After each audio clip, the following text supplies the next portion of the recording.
Guys এই গরমে phone এত গরম হচ্ছে যে সেটাকে ব্যবহারই করা যাচ্ছে না, অর্থাৎ কানে তো নেওয়া দূরে থাকে। আমি তো এখন ফোন কানে নিলে একটু সাইডে নিয়ে মানে ইউজ করতে হচ্ছে, মানে এতটাই গরম হয়ে যাচ্ছে।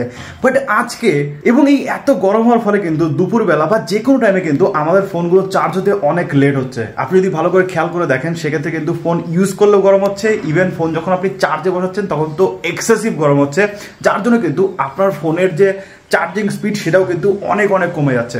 বাট আজকে আমি এমন একটা সলিউশন নিয়ে এসেছি আপনাদের জন্য, যাতে করে কিন্তু আপনাদের ফোন থাকবে একদম চিল এবং চার্জ আপনি যেরকম শীতকালে করেন সেরকমই কিন্তু চার্জ হবে। সো ফোন থাকবে একদমই ঠান্ডা। সো কি সেই কাজ সমস্ত কিছু এই ভিডিওতে দেখবো, এবং এর জন্য কিন্তু আপনার এক পয়সাও খরচ হবে না। সো অবশ্যই পুরো ভিডিওটি দেখবেন এবং এক সেকেন্ডও মিস করবেন না। বাট মেনটেপে যাওয়ার আগে সবার কাছে একটা রিকোয়েস্ট, আমার চ্যানেল যদি আপনি নতুন হয়ে থাকেন, এই মুখটা যদি প্রথম দেখে থাকেন, প্লিজ একটু কষ্ট করে সাবস্ক্রাইব করবেন এবং পাশে থাকা বেল আইকনটিতে ক্লিক করে দেবেন। তাহলে যেটা হবে, আমি যখন কোনো নতুন ভিডিও নিয়ে আসবো সবার আগে দেখতে পারবেন এবং কোনো ভিডিও আপনার মিস হবে না। দেখুন আমাদের ফোন কখন বেশি গরম হচ্ছে, সেটা হচ্ছে দুপুরবেলা। এবং এই দুপুরবেলা যখন আমি ফোন চার্জ দিতে যাচ্ছি তখন তো কিছু মনে হচ্ছে না, কিন্তু 5 মিনিট যেই চার্জ হচ্ছে তখনই কিন্তু আমার ফোন হয়ে যাচ্ছে গরম এবং চার্জিং স্পিড নেমে একদম কমে যাচ্ছে। অর্থাৎ যে টাইমের মধ্যে আমার ফোন হয়তো 50% চার্জ হতো, বা আপনি হয়তো খেয়াল করেছেন যে টাইমের মধ্যে আপনার ফোন হয়তো 50% চার্জ হতো, সেম টাইমে কিন্তু এখন থেকে আপনার ফোন 20% চার্জ হচ্ছে। সো যেটা কিন্তু অনেক ড্রপ ডাউন হয়ে যাচ্ছে। তো যার জন্য কিন্তু এই সলিউশন আমি নিজে ইউজ করি প্রতিদিন বাড়িতে, এবং যার জন্য কিন্তু আমার ফোন একদম চিল থাকে এবং তার পাশাপাশি কিন্তু যে টাইমের মধ্যে যেটুকু চার্জ হওয়ার কথা সেই টাইমের মধ্যে সেইটুকু চার্জ হচ্ছে। চলুন দেখে নিই যে কি সেই জিনিস। ওকে, এর জন্য আপনার দরকার পড়বে এরকম দুটো গ্লাস। এই দুটো গ্লাস দিয়ে কিন্তু আমরা ফোন ঠান্ডা করবো। লোকজন ভাবছে ভাই কি এমন করবে ভাই, দুটো গ্লাস দিয়ে ফোন ঠান্ডা হবে? ইয়েস গাইস, জাস্ট পুরো ভিডিওটি দেখুন and thank me letter.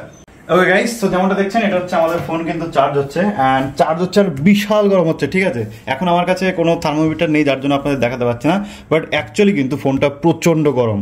So আমরা যেটা করবো সেটা হচ্ছে, এই যে দুটো গ্লাস নিয়েছি, এই গ্লাসের মধ্যে আমরা 2 টুকরো করে বরফ দেবো। ঠিক আছে, জাস্ট এই যে এখান থেকে আমরা 2 টুকরো করে বরফ দিই, এটার মধ্যে 2টো, এটার মধ্যে 3টে দিয়ে দিই, অ্যান্ড এর মধ্যে আমরা দেবো হচ্ছে সামান্য করে জল, জাস্ট কোনো রকমে। ঠিক আছে, জাস্ট কোনো রকমে একটু করে জল দেবো।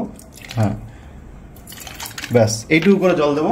জল দেওয়ার পরে এই যে গ্লাস দুটো রয়েছে, এই গ্লাস দুটোকে আমরা ফোনের ওপর বসিয়ে দেবো। ঠিক আছে, অ্যান্ড এই যে বসিয়ে দিলাম, যেমনটা দেখছেন এই যে বসিয়ে দিয়েছি না, এরপরে কিন্তু অটোমেটিক আমাদের ফোনটা ঠান্ডা হয়ে যাবে। যাদের এসি ঘর তাদের তো কোনো ব্যাপার নেই, বাট যাদের এসি নেই তারা কিন্তু এইভাবে ঠান্ডা করতে পারেন। ইভেন এমন না যে বরফ দিলেই হবে, আপনার ঘরে যদি ঠান্ডা জল থাকে, আপনি যদি কল থেকে ঠান্ডা জল নিয়ে আসেন, সেক্ষেত্রেও কিন্তু ভালো কাজ করবে এই ফর্মুলা। ঠিক আছে, এছাড়া আপনি যদি গ্লাস দিয়ে নাও করতে চান, আপনি কিন্তু একটা বাটি দিয়েও সেম কাজ করতে পারেন। এবং জাস্ট 5 মিনিট যদি এরকম করে রাখা যায়, 5 মিনিটের মধ্যে কিন্তু আমাদের ফোন একদম ঠান্ডা চিল হয়ে যাবে।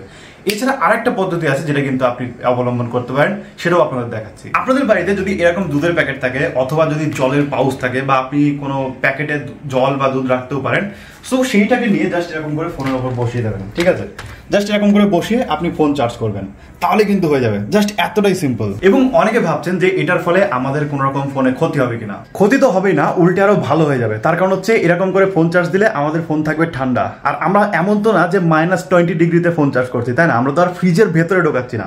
আমাদের যে বাইরে তো অলরেডি এত গরম রয়েছে, ফোনটা যখন চার্জ হচ্ছে তখন একটা গরম হচ্ছে।